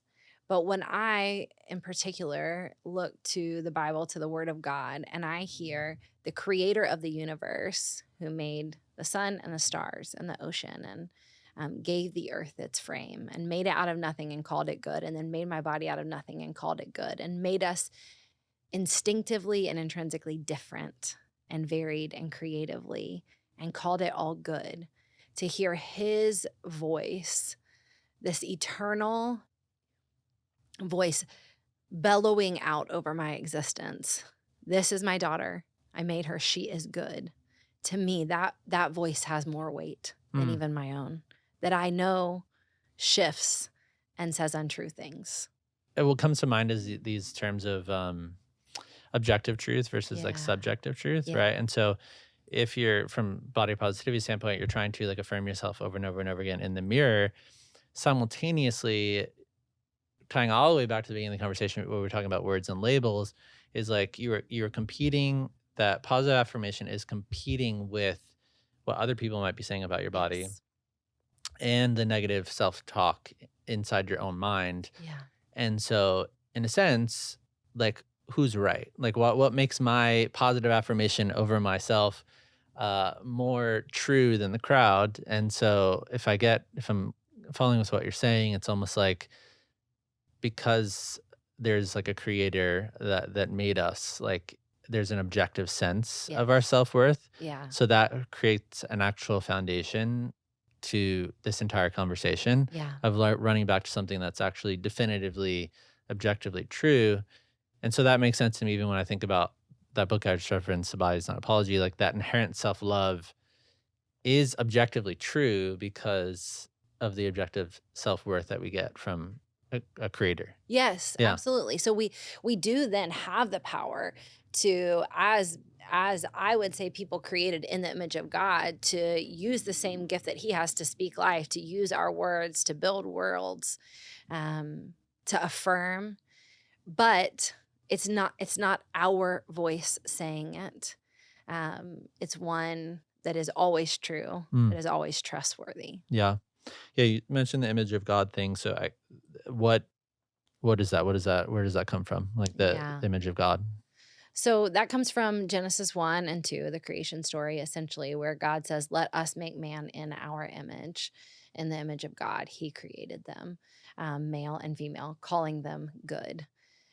And from my perspective, that has wild worth because just like any object that we come across right now in the world, we can look at it and notice its worth or its value depending on what we think. But understanding where it came from and why it came to be actually shifts everything about the way that we see it, the way that we use it, the way that we enjoy it, and the way that we honor it Even like and old care for it. cars, right? Yes. Like old cars, like if there's like a 1965 like Corvette, the Yeah. story behind that car and Yeah. knowing where it came from is kind of fascinating with what you're saying because then you just put some other random car next to it.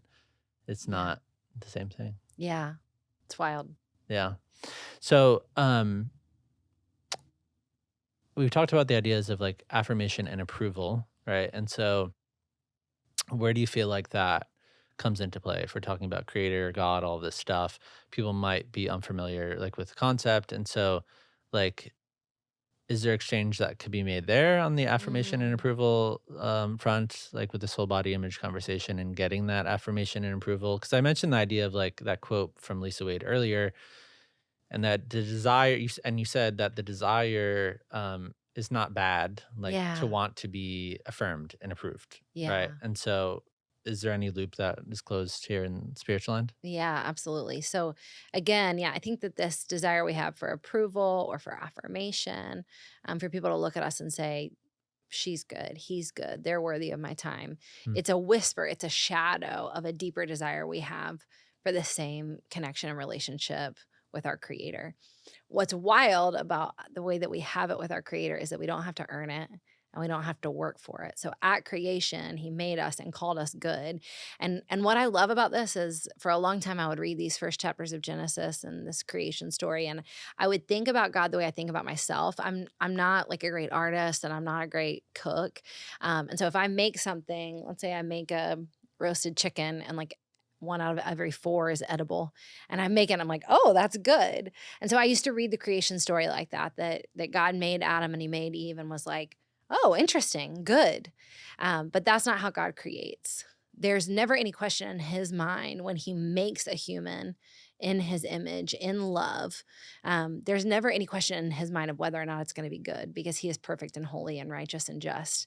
And so I think all that being said, a lot of that affirmation and approval and desire to be seen and loved and called good that we want is actually found and found fulfilled in a relationship with mm, God the creator, but we actually don't have to work for it. It's just there. He loves us because he made us and he made a way for us to be in right relationship with one another, in right relationship with ourselves, in right relationship with him through the work of Jesus. mm. Yeah, I think a lot of people have across cultures obviously have tried to get at this idea of the existence of God and um, uh, is there something there? Is there not something there? And then all the names that is attached to it, like source or Yeah. obviously God is a more like traditional one in at least English speaking cultures in the United States. And so I think one big question for me is like when we talk about the going back to your example of like after you're pregnant, Mhm. you like we're in this period of like again getting compliments and affirmation Yeah. for changing your body in specific ways. And so I go back there because there's like the high that we were talking about, the rush Yeah. of feeling that happens. And I Yeah. think for a lot of people it might be like ethereal or abstract in the sense of like how do you feel love from something that you can't see? Yeah. Like I'm seeing talking to you right now, or even Yeah. hear in that same way, maybe particularly like Yeah. audibly. Um And so what would you say about that? Like how do we let that kind of be the meditation, or even actually do the feelings there matter? Like feeling a love from a divine source. Yeah, I think they do.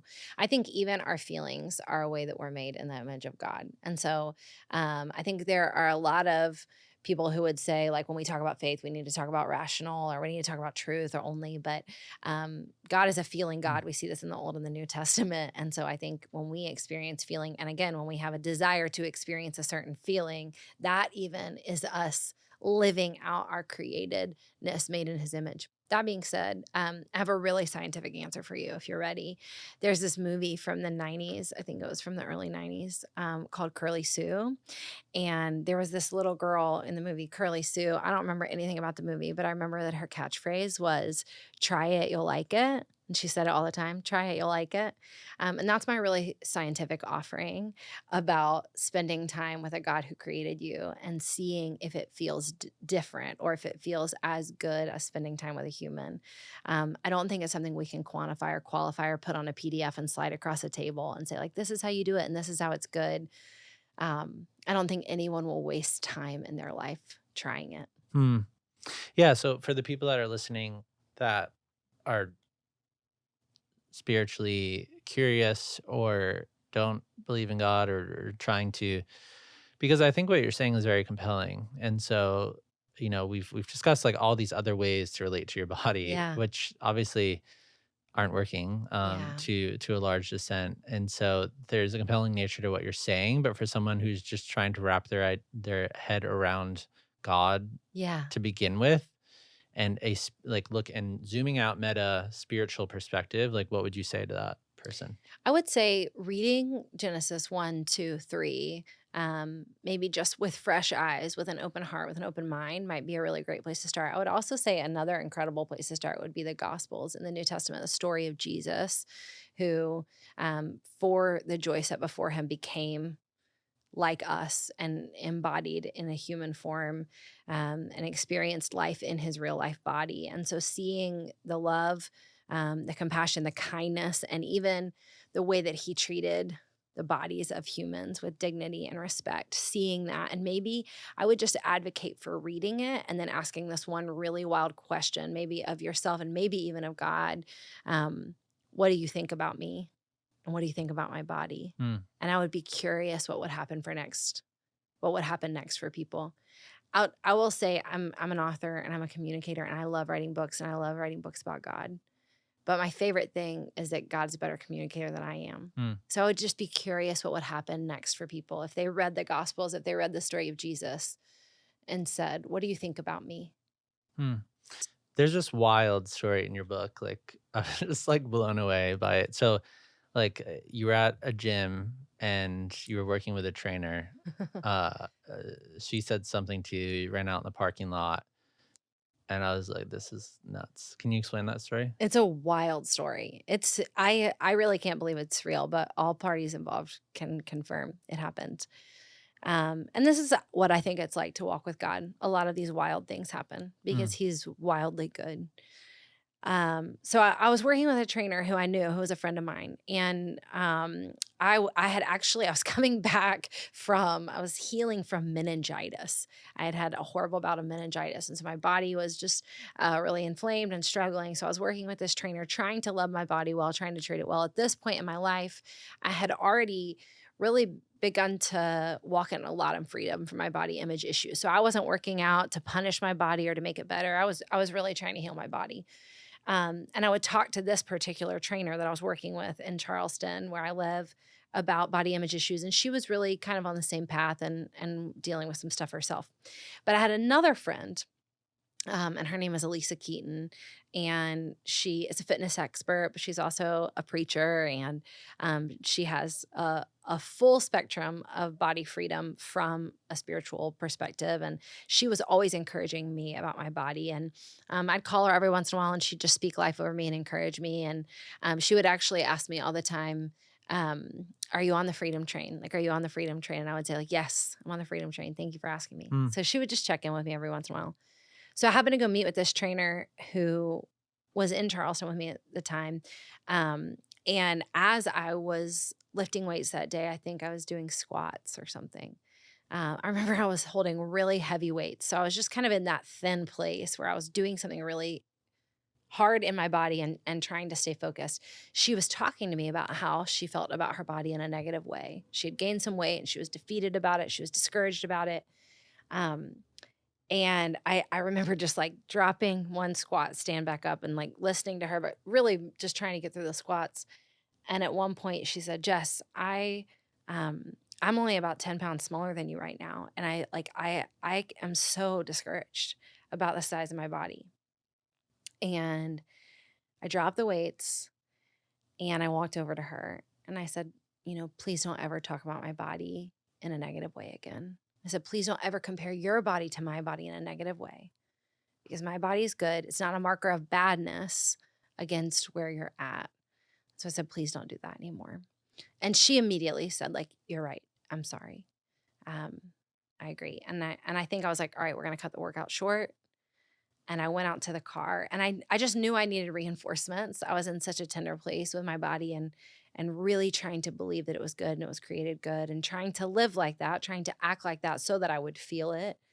And so I went to go call Elisa and she was 3 hours behind me. And at the time she lived in Phoenix. And before I could say a word, she picked up the phone and she said something along the lines of, I've been praying for you. I'm ready. I was ready for this call. And she just started saying, your body is good. God is mighty in you. You're doing great. I'm so proud of you. Um, Supernaturally, spiritually, she was ready for my call. She was ready to speak life over me.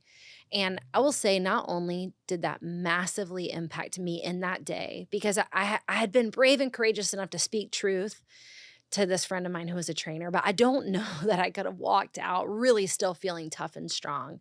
And probably for me, because it touched on so many wounds from my past. Um, so not only did it impact me and encourage me that day, but it made me want to be that kind of person for other people, Hmm. to be ready to speak life immediately in their most tender places, whatever that is, when they were questioning if what they believe about their freedom and their worth and their God, if that is really true and if it's really trustworthy. Hmm. So I wanted to show up like her since that day. Yeah, that's just absolutely wild. I mean, I think first, like with what happened to you, I think it highlights a problem. I mean, you have somebody that's like training you that like feels this way, and so like how it's like kind of plaguing everyone in a sense, and then Yeah. using your body as like a marker of what's bad and what's good, and then tying the loop on that from a spiritual perspective. I would just like I'd read that I was like, wow, that's just like so compelling. As if you're somebody that's like spiritually curious and wondering about like the nature of God, does God exist, all that stuff, and then Yeah. I mean, you could be an extreme skeptic, but, like, the fact that she she picked up the phone and knew you were calling Yeah. without even having context of the situation, and also, like, kind of shows from a spiritual perspective what, um, our creator thinks about all of these things, like, Yeah. seeing all of these things, Yeah. like, but then affirming that, and I thought it was just such a powerful spiritual example of, like, something that, like, is in the here and now, real world Yeah. happening. So yeah. And I wonder how many people listening to this podcast right now, this is their creator coming toward them with grace and mercy and kindness Yeah. to add a voice in their life at just the right time Mm. to say, your body is actually good. You were actually made in love. You were actually created with joy and purpose and worth. And there is actually more than living chained to a fleeting sense of what's beautiful or what's worthy or what's good. There's something more than that. And so maybe for someone who would hear that and say, that would never happen for me, I just wonder if it's not happening right now. Mm. I mean, along those lines, like like thinking from a creator perspective, what do you think God thinks about physical beauty and the importance that we put on it? Like, is because I'm wondering, like, if God created us with an inherent sense of worth, is that the Mm. same thing as claiming that we're all objectively physically beautiful? It's I important expectation to set, like, what It that is. actually means. It is. Yeah. So the first thing I wanna say is I have a seminary professor that I've actually learned a ton from, and she says this really wise thing when I ask really curious questions about God and the Bible, and she'll say, "I don't know, I wasn't there." And so I wanna say, I don't wanna put words in God's mouth about what he thinks about beauty and the transcendence of it. I have a feeling it's more complex and more deep and more wild than my brain or human words could describe. Mm. So number 1, I don't know. I don't know, man.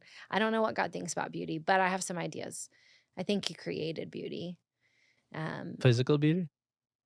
yeah, I mean, he created the world. So I think when we Like a sunset see or a mountain, yeah, I yeah, mean, that's I think when beautiful. we see that and it sparks something in us, it's magnifying the glory of God. And so in the same way, I think when we see someone and we see a flash of beauty on them, and I don't mean like aesthetically pleasing, like fleeting beauty. I mean like, wow, like I see you. I think what we're seeing is the magnified image of God's glory in his creation. Mm. So I don't think that God is like somehow apart from beauty. I don't think that he's like, "Oh, I'm too serious for that or I'm too good for that." I think he made things beautiful. I just think that we don't maybe this is really what I want to say. I don't think we know what we mean when we talk about beauty. I think we're trying to define what God means when he says something is beautiful, but I think the problem is that our perception of it is fleeting. That's good. Yeah, so I'd like to spend my life trying to understand what he sees as beautiful, and that I perceive will mean breaking ties with a cultural perception of beauty that is constantly Mm. shifting and changing and that is often led by consumerism. Yeah, that's good. Yeah, so, I mean, I think the best way to close, like, 10 minutes, like, more of like a rapid fire thing. I think if people are compelled by what you're saying and, more of a spiritual path or spiritual perspective of this, I think there's a lot of practical steps that I got from your book and that I think will really help people develop healthy boundaries and change the way that they think about this stuff. And so I think the first thing, obviously, is strategies around media consumption. I mean, everybody's kind of caught in the cycle of just scrolling. Like, so what have you done to kind of put safeguards again about what you're following, what people are posting, and if Yeah, someone posts like certain guardrails around that, and yeah. what would you say about media in general? Well, one of the best ways that we can change the experience of social media and the way that it's impacting body image negatively, one of the best ways that we can actually have an impact on it is to stop posting images of ourselves that are fake. So I would say to everyone listening right now, like take a deep breath before you post an image of yourself that is actually not realistic about how you look. For me, like a big thing I had to do was like break all relationships with filters. Like I just don't play with a filter ever again for the rest of my life because I want people to see this is what my skin looks like. Mm, I want people to see like this is what my body looks like. I'm not gonna face tune it. I'm not gonna like tidy it, and I'm not gonna post the picture of myself that actually doesn't look like myself. So I would say number one, you actually can change the experience we are having on social media by putting out. If you are a person who puts out any content into the world, put out realistic, real content of yourself. The second thing is, I think we have to, or I think we can. Um, Take inventory of people that we may be following that are creating a false perception of beauty or bodies in our life. Um, and I think this is going to look different for each of us. Again, I'm not going to like throw out names of accounts because I believe that that would be like legislating freedom for people. But if there are someone or many people that you are mm, following that are putting out a perception of reality that is actually not real, and you believe that that may be impacting you, I would say it's very well past time to just say like, oh, I actually don't have to consent to consume that content. mm. So those are two really like easy practical things we can do in regards to social media. What about like giving? Because you had a whole thing about this about giving and receiving compliments, and I was just talking about this the other day. Like, if your husband says, "Oh, you look really beautiful today," like, is Yeah. that on some level, that's a good thing to like that you're the person closest to you is affirming you in some sort of way. I love when my husband compliments me, FYI. So, yeah. Okay. So what would you say about Yeah. because you said that positive comments on your body could be like a negative They thing. can be a negative thing. So a quick guide that helps me is if we're making any kind of positive comment about someone's body that is somehow inherently also speaking negatively about someone else's body, we can just watch that. For example, a word that I don't use is skinny because what's the counter side of skinny? It's fat. So while I wouldn't call someone fat, I'm certainly not going to call them skinny. And also because I have no idea what their desire is around their body size. So those are just words I'm not going to use because they mean more than just simply like saying like you look good or you look strong. Um so I'd say watching compliments that somehow devalue other people is really important. But also I'm just a fan of awkward conversations. And also this is how the world changes, saying like, hey, especially to your friends, especially to your loved ones, especially to your family, especially to your spouse, having conversations about like, how are we feeling about our bodies? Where are we at body image wise? What are we comfortable with? For me, I feel really loved when people open up these conversations with me, especially knowing my history, being someone who struggled with disordered eating. And so that I can say, like, hey, just FYI, when you say this, it's harmful for me in this way. I'm not being hypersensitive. I know you mean well. You're not my enemy. I'm not coming for you. You didn't start this fight. It's not your problem. But if you want to love me well, using different language would really help. So I would say, just FYI, I still love compliments, but saying someone looks well, or saying someone looks strong, or saying someone looks like themselves. These are all things that don't really have like necessarily a negative, counterproductive side that would be hurtful to someone else. Hmm. Do you think there's a general like if I just say like, oh, you look beautiful, but not having a reference point to like, oh, how you look Yeah. before or how you look Yeah. after, or like, oh, you lost a lot of weight, you look really good. Yes. Like if you were just like, if your husband would be like, you look beautiful today. I love when my husband calls me beautiful. Okay. Yes. All right. So yeah. Yeah, I don't think it's a harmful comment.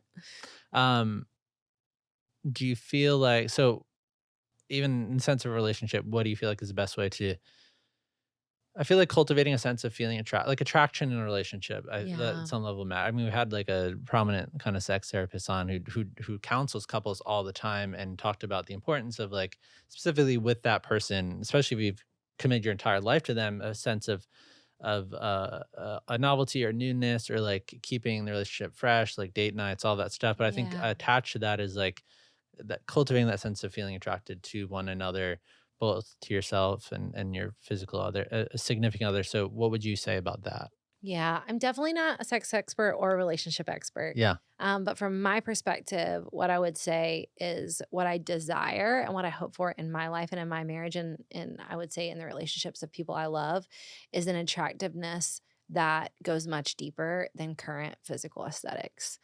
So while absolutely is that going to play a part for some of us, what I know about my husband, who I've been married to for almost 20 years, what I know in that is that I hope we're married for much longer than another 20 years and that our bodies are going to change and they're going to age.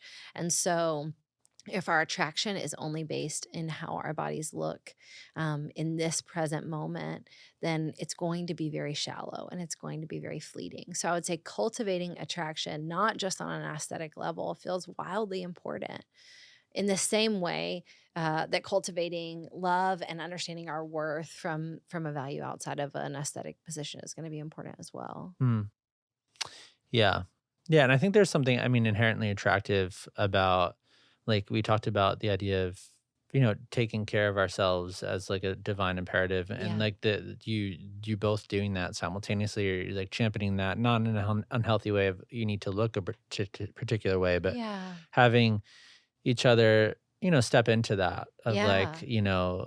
that we both want to feel good and healthy. Yeah. To say, I want to be a good steward of my Yeah, body because I want to show up for you and yeah, live life with you. And yeah. again, chase our grandkids and, still be moving things around the garage when we're 70. Like, let's do that together. Mm, But I also think that there are so many things besides just our physical bodies that are attractive. Like, confidence is really attractive. I tell women all the time, like, walking in freedom from body shame ultimately was very beneficial for my romantic relationship Mm, because I felt free, because I loved my body, because I didn't want to cover up, because I didn't want to hide, because I didn't feel shame. And I would say freedom in and of itself is also wildly attractive.